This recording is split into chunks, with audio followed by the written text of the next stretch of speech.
बड़ी खबर आपको बता दें, प्रधानमंत्री नरेंद्र मोदी आज रोजगार मेले के तहत 71,000 युवाओं को सरकारी नौकरी का नियुक्ति पत्र सौंपेंगे। प्रधानमंत्री मोदी वीडियो कॉन्फ्रेंसिंग के जरिए इस कार्यक्रम से जुड़ने वाले हैं।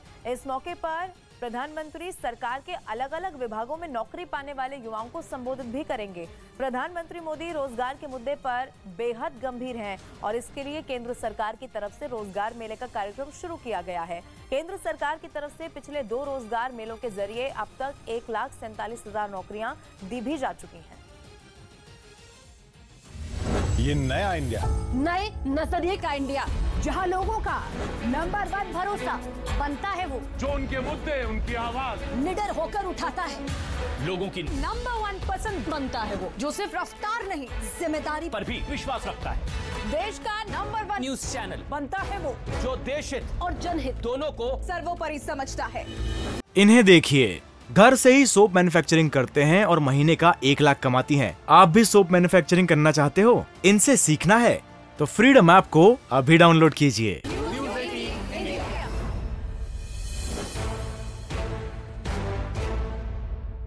एक साल में दक्षिण कोरिया को डराने का कोई भी मौका नहीं छोड़ा और इसके लिए किम जोंग उन ने एक के बाद एक कई खतरनाक मिसाइलों का टेस्ट किया और इससे भी जब उनका मन नहीं भरा तब वो परमाणु ताकत वाली मिसाइलों के भी परीक्षण में जुट गए। इसी वजह से दक्षिण कोरिया भी अपनी ताकत बढ़ाने में लगा और अब उसने अपने KF-21 लड़ाकू विमान को इतना दमदार बना दिया कि उसने पहली बार आवाज की रफ्तार को भी मात दे दी। असल में उत्तर कोरिया से बढ़ते खतरे को देखते हुए दक्षिण कोरिया को इस तरह के फाइटर जेट की सख्त जरूरत है ताकि वो पलक झपकते ही दुश्मन के हथियारों को ढेर कर सके। किम का गुस्सा तभी से 7वें आसमान पर है जब से दक्षिण कोरिया ने अमेरिका के साथ मिलकर मिलिट्री ड्रिल करनी शुरू की है। पिछले साल वो कई बार अमेरिकी सैनिकों के साथ युद्ध का अभ्यास कर चुका है।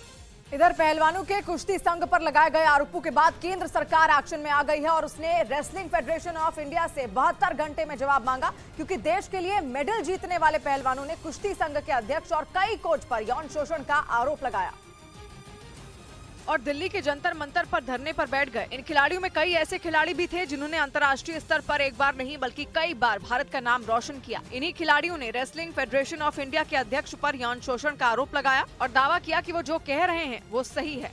आप अध्यक्ष जी को मेरे सामने लेके आइए, तो मेरे सामने 2 मिनट बिठा दीजिए और आंखों में आंखें डाल के बोल दीजिए कि हमने कुछ गलत नहीं किया है। इन आरोपों का जवाब देने के लिए रेसलिंग फेडरेशन ऑफ इंडिया के अध्यक्ष भी सामने आए।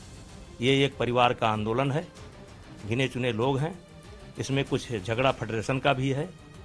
इस बीच खेल मंत्रालय भी एक्शन में आ गया और उसने रेसलिंग फेडरेशन ऑफ इंडिया से मामले पर 72 घंटे में जवाब मांग लिया। सरकार ने ये भी साफ कर दिया कि अगर तय समय में जवाब नहीं मिला तो फेडरेशन के खिलाफ सख्त कार्रवाई होगी। उधर मुंबई गोवा हाईवे पर 2 अलग अलग हादसों में करीब 14 लोगों की मौत हो गई, जबकि कई लोग घायल हो गए जिन्हें अस्पताल में भर्ती कराया गया। बताया गया कि पहला हादसा रायगढ़ जिले में मुंबई गोवा हाईवे पर हुआ, जिसमें एक ट्रक और एक कार की भयंकर टक्कर हो गई। हादसे में कार के परखच्चे उड़ गए, जबकि दूसरा हादसा सिंधुदुर्ग जिले में हुआ, जिसमें मुंबई से गोवा जा रही एक बस बेकाबू होकर पलट गई।